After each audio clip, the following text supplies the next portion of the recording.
ہدایت کیا ہے؟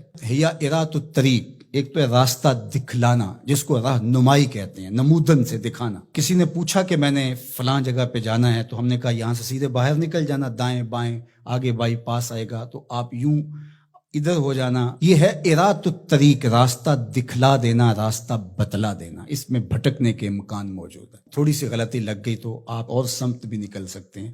پھر اگر راستے کے اندر جگہ جگہ دشمن بھی کھڑا ہو تو پھر تو امکان اور زیادہ بڑھ جاتے ہیں۔ تو یہ ارات الطریق کا مفہوم ہے۔ اور ہدایت کا دوسرا مفہوم ایصال الی المطلوب، منزل تک دستے کرم سے پکڑ کے پہنچا دینا۔ تو یہاں دوسرا معنی ہے، اس لیے علماء نے اس کا معنی کیا مجھے سیدھی راہ پہ چلا۔ مطلب کیا کہ سیدھی راہ تو میں دیکھ چکا ہوں، لیکن قدم قدم پہ شیطان اور نفس موجود ہیں جو میری راہ بھٹکا دیں گے۔ مالک تو دستے کرم بڑھا اور مجھے منزل پہ پہنچا دے۔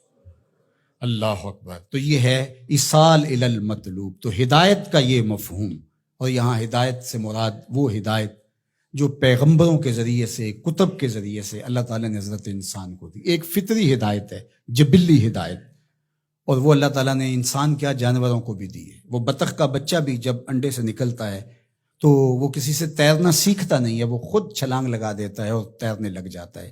یہ جبلی اور فطری ہدایت اللہ نے اس کو القاء رکھی ہے۔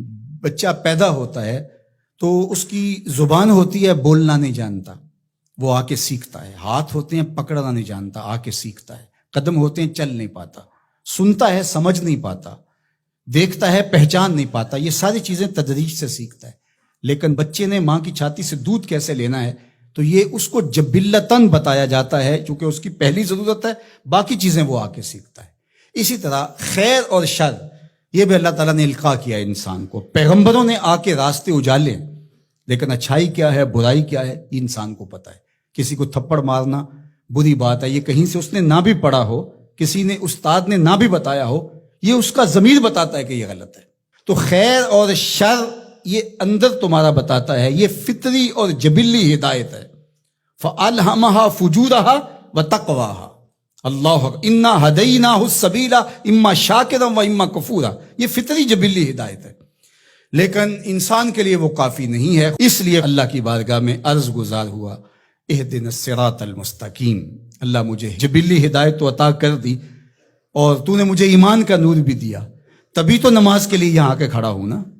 وضو کیا ہے، مسجد میں آیا ہے، لباس پہنا ہے، ہاتھ باندھے ہیں، قبلہ رخ کیا ہے، اور پھر بھی ہدایت مانگ رہا ہے، تو پھر اس کا مطلب یہ ہے کہ یہ استقامت ہدایت پہ مانگ رہا ہے، اور ایصال الی المطلوب والی ہدایت طلب کر رہا ہے کہ جگہ جگہ شیطان موجود ہے، مجھے بھٹکا دے گا، میرے مالک مجھے منزل مقصود تک پہنچا دے۔ صراط مستقیم، سیدھی راہ۔ اس کا ایک معنی لکھا کہ الاسلام ہے، کہ صراط مستقیم اسلام ہے، مجھے اسلام کا راستہ عطا کر دے۔ دوسرا معنی اس کا بیان فرمایا کہ انہو کتاب اللہ تعالی، اس سے مراد کتاب الہی ہے، قرآن مجید ہے، کیونکہ قرآن سے سیدھا کوئی راستہ ہو نہیں سکتا۔ ان ھذا القرآن یہدی للتی ہی اقوم، یہ وہ راستہ دکھاتا ہے جو بالکل سیدھا ہے۔ قرب قیامت کے فتنوں کا ذکر جب ہوا تو حضرت علی نے حضور سے پوچھا کہ حضور پہ بچنے کی صورت کیا ہے، تو برجستہ کہا اللہ کی کتاب قرآن مجید۔